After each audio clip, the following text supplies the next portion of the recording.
Hey, how you doing out there? It's your boy from Brooklyn, Shannon Ambrosio. And as you can see, I changed aprons. I went from the cooking and eating now to the building and fixing. And you're gonna wanna stay tuned today because I'm taking you on a shop tour, baby. You're gonna get to see my workshop firsthand before I get any building and fixing done. Now let's go.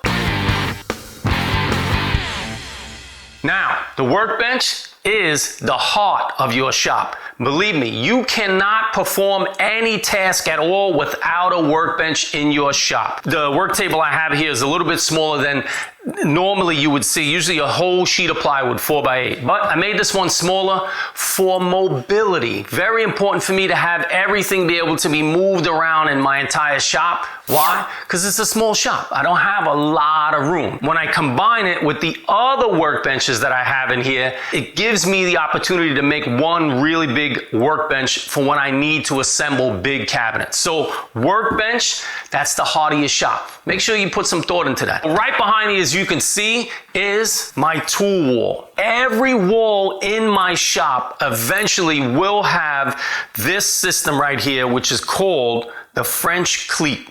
Now, the French cleats are absolutely amazing because it allows me to move anything anywhere on this entire wall to make room for other things.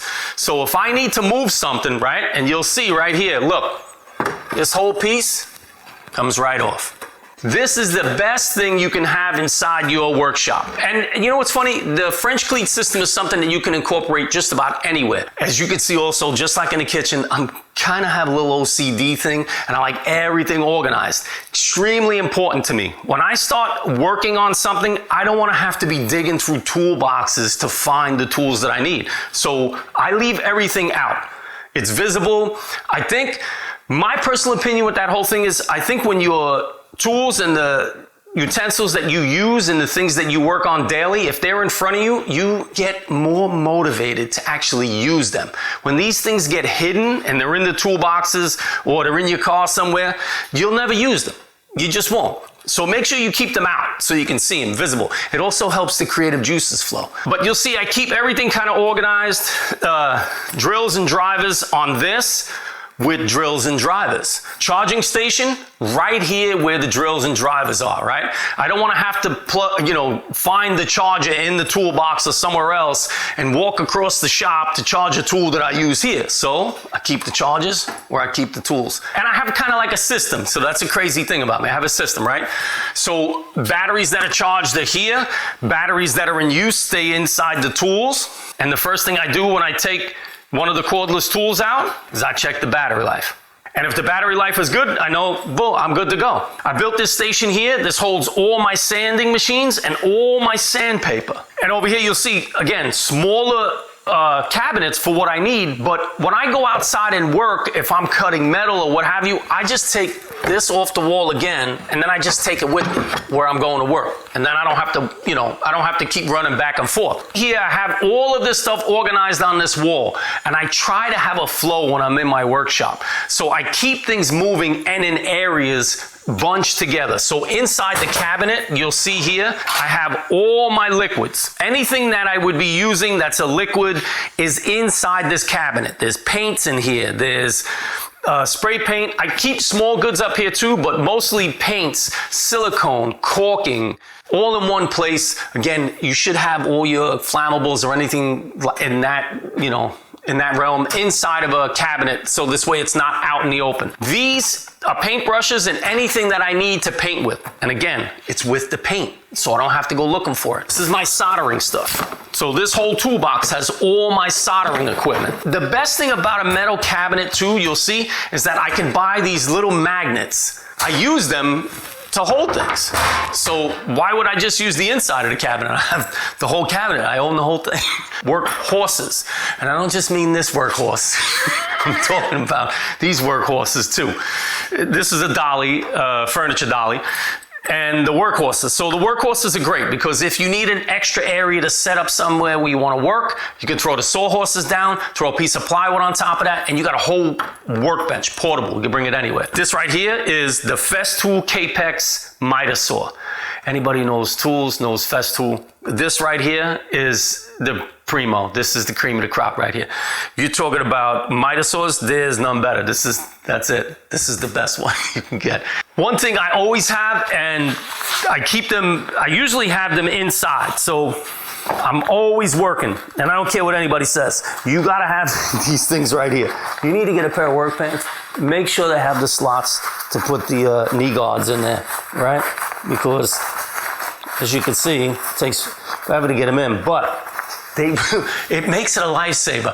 I'm constantly down there reaching for something, trying to screw something in on a weird angle and what have you. And these right here, putting down flooring, it doesn't matter what it is. These right here will save your knees. And as you get older, you'll say, thank you. The MEIDA saw lives in one place, on the MEIDA saw station, and that's exactly what this is. Now, I had built this a while ago before I even got that Festool, and I had a different MEIDA saw here, and that's why it's so deep. I'm probably gonna shorten this MEIDA saw station, but for now it's gonna stay like this until I put the Festool saw up here. Measure twice, cut once. Yeah, do that. Do the whole measure twice thing. Had an apprentice that worked with me some years ago when I was in the union, right? Came to me, had the metal piece in his hand. I don't understand, Shannon, I don't understand. I said, what's the matter? He said, I cut it 3 times and it's still too short. The MEIDA station, of course, is close to where I have some of my wood storage for now. This probably won't stay exactly like this, but this makes it accessible again. My MEIDA saw is here. Boom. I want to take, if I have wood that I'm working on, trim or moldings or what have you, I want to take it off here and move it right onto the MEIDA saw. I left a few things out to show you how this works, right? So when I come back, wherever I'm going, I get tools or I get materials or whatever I get. Look, the stuff is out. This one's for the grinder, and I put it here or here. Somewhere over here, so I know I just picked this up from the store. I need to put it where it needs to be used. Because the MEIDA station is really just used for the MEIDA saw here, and you need to have this workbench to support all the trim and everything you're cutting at the MEIDA saw, it leaves all this space under here. So that's where all the tool storage comes in handy. Underneath, you'll see here, I keep all tools that don't have a permanent place yet and materials that will live inside the shop so I have access to them. Eventually, these things will not be here, but everything in here will have drawers. So the reason I'm replacing all this storage down here with drawers is so I don't have to do this, right? Now watch. I need something in here. I gotta take this out, right? This takes... You have to know how to use the Rubik's Cube to open up and close Festool toolboxes, right? So this has to be turned 17 degrees north and 42 degrees south and somewhere at the equator when the light, yeah, how it goes. I have to go inside here, grab the tool, and then I gotta get to where I'm going. But before I take the tool out, I gotta close the box, and I gotta take it and take the hand and put it back over here, and then take the tool all the way over here where I work at the workbench, and now I don't wanna do it anymore. Tape measures, ways to measure things, ways to mark things, extremely important in the shop, right? You see here I have a bunch of, not only are these straight and flat, they also have a ruler on the other side. So this is good. If I'm marking a piece of wood and I want to make sure I'm mark on one side and mark on the other, and it needs to have that straight line, you need to have these. Important. And to check if something's flat. You lay this on top of something. Flat. Squares are a must. Not for you to be one, but for what you're building needs one. Squares. I have a bunch of different ones. You know, these are great for cutting with the circular saw. It's great straight edge to run the circular saw if you're cutting things, right there. And I have the other ones that I use for, hold on a second. I have the other ones that I use for inside cabinets or when I'm building drawers or boxes. I have them in different sizes. And you clamp these to make everything square. So I always have these, again, handy. Because if I'm out here building a cabinet and I got to keep these things square and I got to clamp them together, I want to have the squares out where I can reach them, like right behind me. See, my workbench there, squares are here, squares are here, squares are here. My favorite is the mini combination square. So if I'm marking wood and stuff and I need an accurate measurement, I can set this square anywhere I need it and basically just make a mark all the way down and it's the same measurement. So I keep one in the apron at all times, and of course, tape measure. Marking devices. Again, I'm not mentioning names, but I like the idea of mechanical pencils, okay? This particular one, extremely good because it has a sharpener on the other side, which I love. And if you know a little bit about building stuff, you know that Festool is like, it's pretty good. It's pretty good. Inside here is my track saw that I haven't even used yet. This is like a brand new, this is like getting a brand new Cadillac from Brooklyn. You get a Caddy back in the day, you were the shit. Anyway, so this right here is a track saw. I'm excited about using it. And I know a lot of people say, it doesn't matter. The tools don't make the carpenter. The tools don't make the worker. And they don't. They really don't.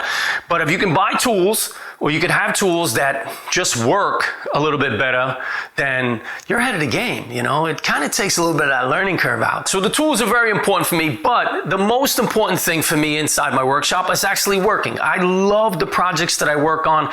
I do a lot of, you know, different things. I'm not just a carpenter. I mean, I do some electrical work. I do plumbing work. I mean, I will basically build and fix anything. Over here's a project I'm going to be working on soon. Now, one of the things I really enjoy is working with malleable pipe or iron pipe. The easiest way to work with this material is a portable pipe threader. Now, you can have a fixed one, but I don't do that much work with pipe in order for me to have one that's a lot more in a fixed station. So over here, you'll see I have like a mechanics toolbox.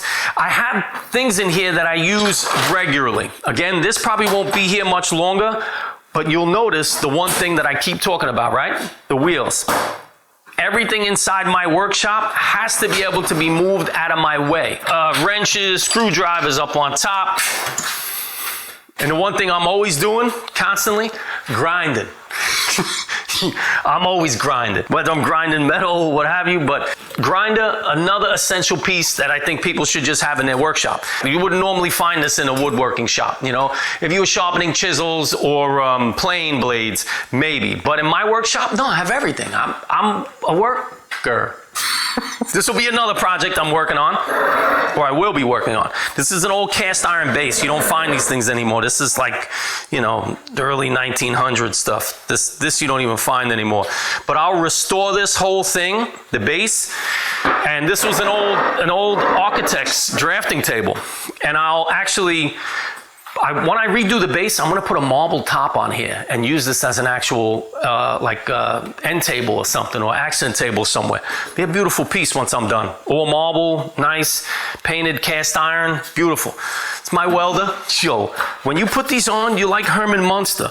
I don't know if you remember the Munsters, but it's cool. Like when you put everybody wants to do this, because that's the cool part about it. All the walls in here are all plywood, so I can hang anything at any time. Again, everything eventually will be a French cleat, but everything's plywood, so I can hang anything anywhere. I don't have to worry about finding a stud and what have you. Everything's plywood. Best thing for you to do inside your shop, plywood all your walls, so you can hang anything anywhere. Here's another workbench. Again, on wheels. When I'm not using it, boom, I tuck it right against the wall. I don't have to worry about it. Bang, it's out of the way. One of these benches, we'll do a video. I'm going to do a workbench Hank. You see that? No, you need that. Because the workbench, any height I need. I use this also as outfeed table for my table saw. So how could you go wrong? This is where it all begins. The table saw. If you're doing any cabinet work or anything that you need repetitive cuts on, you need a table saw. You just do. The track saw, yes, by all means, will do the same job if you're really tight for space. But if you have a little bit of room, put a table saw in your shop. This is on wheels. Now watch me. The workbench, watch me. That goes here. This table saw, you watching? On wheels.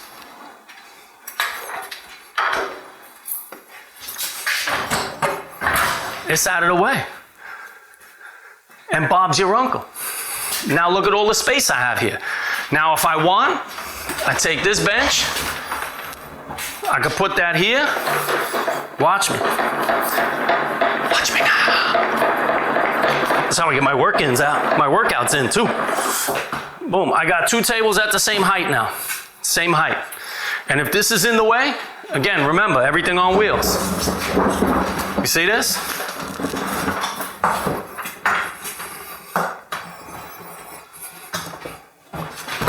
Out of the way.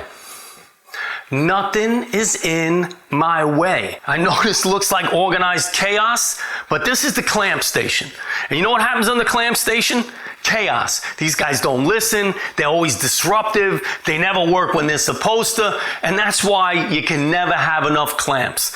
Eventually I'll get this organized. And last but not least, in the shop, the anvil. And you know why I keep it there? So it don't fall on my head. That's my shop tour, folks. This is what I want you to do. Tell me about your shop. Leave it in the comments below. I want to know how you organized your shop. If you like, throw a thumbs up. If you don't make me take out the hammer, okay? Now make sure you subscribe, and you know that little bell down there? Get your hammer out. Give it a ding. You heard? This way you get notified when I put another video up on my channel. If you like what I got going on here, check me out on my social media. I'm on the Instagram, I'm on the Tik, and I talk on that one too, right there. You're gonna wanna go on the Facebook, you're gonna wanna go on the Twitter. Leave me some comments, either like this or like this. But let me know what's going on. It's your boy from Brooklyn. We're building and we're fixing. All right, I got something to build. I gotta go.